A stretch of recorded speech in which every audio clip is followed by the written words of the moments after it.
I must warn you, the amount of millennial zooms you're going to see in this video are just, it's probably going to make you throw up. And it makes me really embarrassed. Hi everyone, welcome back to my channel. So I thought it would be fun to talk about how I blew up on TikTok and how I started like an online presence in the first place, because it was literally a complete accident. So March of 2020, it was my second to last semester of college.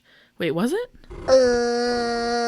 Yes, had just moved in with this girl, didn't know her, but she was super nice, had 2 cats. The same week that all across the entire nation, everything shut down, classes were canceled for 2 weeks. She had happened to visit her family in California and just decided to stay there. So I was completely alone in my apartment for the beginning of COVID. Am I chopped liver? Doing all of my classes online, absolutely terrified to go anywhere and not knowing how anything was going to shape up. So I decided to download TikTok along with the rest of the world. I had literally spent years publicly hating TikTok because I was a Vine kid and thought it was just like a bad ripoff of Vine. I was very wrong. It was a much better version of Vine.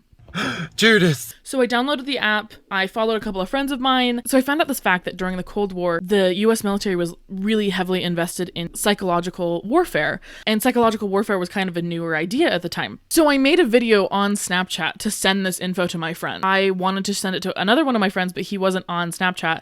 So I posted it on TikTok. I just found out during the Cold War, there was a real researched plan in which the Americans would drop extra large condoms labeled medium all over the Soviets' army so that they would think that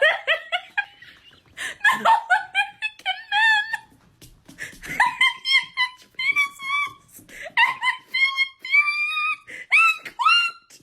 Genuinely don't remember if I knew I was posting it publicly. I honestly don't know if I knew enough about the app at the time to like make a conscious decision about that. By the end of the week, I had 10,000 followers and racking up millions of views on this Condoms in the Cold War video. First TikTok I ever posted.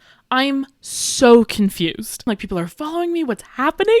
It is so obvious how much that was not planned or intended, because I am straight out of the shower in a bathrobe with my hair in a towel. And like, not in a sexy way. Like, there's just no way that someone would intentionally put themselves online thinking that they're gonna get millions of views looking like that. Started posting more stuff. Went to school for theater, so I decided to post a video of me singing like a funny spoof of a Little Mermaid song. COVID-19, COVID-19, markets are crashing, TP we're rationing, COVID-19, out in the sun I'd like to play, but I must stay inside all day, school has been canceled, Trump cannot handle COVID-19. It did not do well, which I was kind of mad about, because that's what I'm trying to do, is become a singer. I kept posting more fun fact videos, none of them were doing super well, until I posted another video of me laughing about a fun fact. This is the video, and trigger warning for the millennial zoom. I have another fun fact for you. So according to this guy named John Aubrey in 1693, the 17th Earl of Oxford, Edward de Vere, when addressing Queen Elizabeth I and bowing towards her, farted so loudly that it could not go unnoticed, and he was so embarrassed by this that he left England and traveled for 7 years, hoping people would forget. But when he got back, Queen Elizabeth I said, and I quote, "My lord, I had forgot the fart."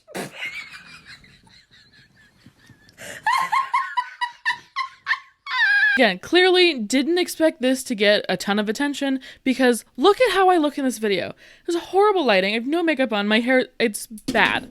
But I figured out the formula. 2 months later, I was alerted that BuzzFeed wrote an article about my fun fact and included my video on it. That was the weirdest experience I've ever had, was suddenly realizing that I was on a BuzzFeed article.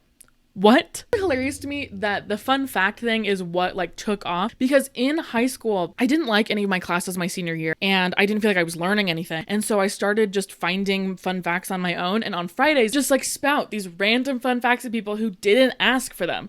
Like, did you know that there's a woman in Spain who claims she owns the sun? But what? And I've always liked history and I've always liked learning, but I would, if I could have guessed before any of this happened what I would have like been known for, my laugh and fun facts would not be the things I would pick. And if you're watching this because you want some nugget of wisdom about how to blow up on TikTok, I don't have a ton of advice, actually. We're done. My first video niched me immediately. Fun facts and my laugh was a unique thing about me. Clearly not a unique thing anymore because every single video of mine is just everyone commenting about how I'm stealing Drew's laugh. But if you're wanting to blow up on TikTok, there are a couple of things that I can say. Like, consistency is a huge thing.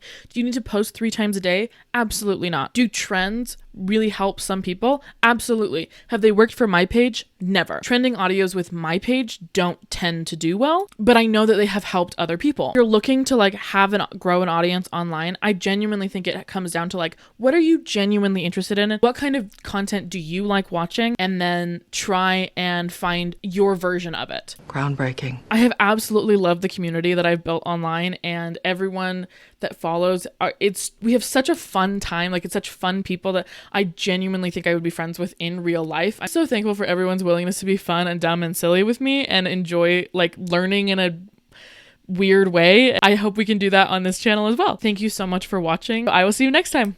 Mwah!